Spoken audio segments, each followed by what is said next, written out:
Oh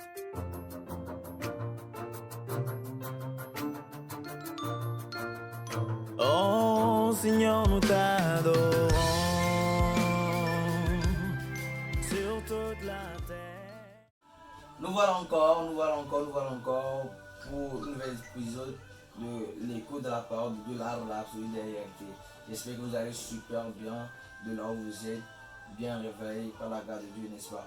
Alors, tout d'abord, je tiens à dire merci au pasteur de prendre cette session de la rhapsodie. Aujourd'hui, le thème est l'usage juste de vos finances pour le jour du lundi 23 octobre 2023. Ok, le verset tiré de Matthieu 6, verset 33 qui dit: cherchez premièrement le royaume et la justice de Dieu, et toutes ces choses vous seront données par-dessus. Waouh! L'homme de Dieu par ce Christ nous explique en disant: tout ce que vous faites actuellement avec vos finances, notamment par rapport à Dieu, à la propagation de l'évangile et à l'avancement du royaume, est le reflet de ce que vous feriez si vos finances étaient multipliées par 100. Quelqu'un pourrait penser: ce n'est que si je parviens à obtenir 1 million de dollars que je serai un grand financeur du royaume de Dieu. La question est: avez-vous été fidèle avec le peu qui vous a été confié? Avez-vous mis ce peu qui vous a été confié dans l'évangile? Le Seigneur Jésus, dans Luc 16, verset 10, met l'accent sur le principe de fidélité et d'intégrité dans la gestion des biens du monde lorsqu'il dit: celui qui est fidèle dans les moindres choses l'est aussi dans les grandes, et celui qui est malhonnête et injuste dans les moindres choses est malhonnête et injuste aussi dans les grandes. Si donc vous n'avez pas été fidèle dans le cas du mammon injuste, richesse, argent, possession trompeur, qui vous confiera les vraies richesses et Dieu? On peut le trouver dans Luc 16, verset 10 à 11. L'argent est un amplificateur.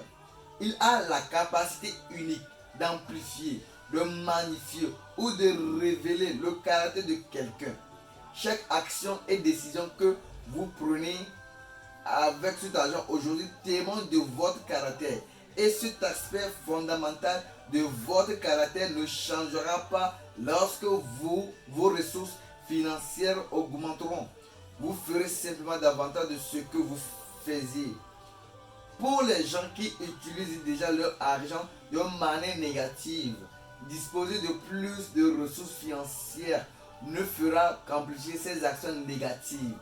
A l'inverse, si vous utilisez votre argent à des fins justes, en s'aimant dans l'évangile et en faisant progresser le royaume, avoir plus d'argent amplifiera ces bonnes actions. Alléluia. Alors mon argent, c'est pour l'évangile. C'est pourquoi vous devez examiner vos comportements financiers actuels. Sont-ils conformes aux principes de la parole de Dieu? Dieu se plaît à multiplier les finances de ceux qui sont engagés dans sa justice cause. Lorsque vous donnez la priorité au service du Seigneur et son royaume, vos actions financières deviennent un témoignage de fidélité. Il ne s'agit pas de la somme d'argent que vous possédez, mais plutôt de l'alignement de votre cœur et de vos intentions avec les desseins de Dieu. En donnant constamment la priorité à l'évangile de Jésus-Christ et en recherchant son royaume par-dessus tout, vous vous positionnez pour faire l'expérience des provisions de Dieu et de la multiplication de vos ressources. Alléluia. J'espère que vous avez compris pourquoi vous devez gagner de l'argent. L'argent pour laquelle vous avez de l'argent. Votre argent, si vous l'avez, et cela témoigne de votre caractère négatif ou positif, vous-même vous en savez. Si c'est le cas de votre côté, veuillez vous repentir. Alléluia. Nous allons prendre la session de la confession. Là vous êtes, répétez après moi. Cher Père, Je déclare que je suis un intendant fidèle de tout ce que tu m'as confié. Et j'utilise mes finances de manière à t'honorer et à te glorifier. Mon caractère financier est enraciné dans la justice. Je donne généreusement, semant des semences de bénédiction et m'engageant à la prospérité et à l'avancement du royaume au nom de Jésus. Amen. Ma prière de tous les jours, c'est que je sois un grand partenaire pour l'évangile. Alors, quel est votre avis? Quel est votre désir? J'espère que vous avez été bénis par ce message par rapport aux finances.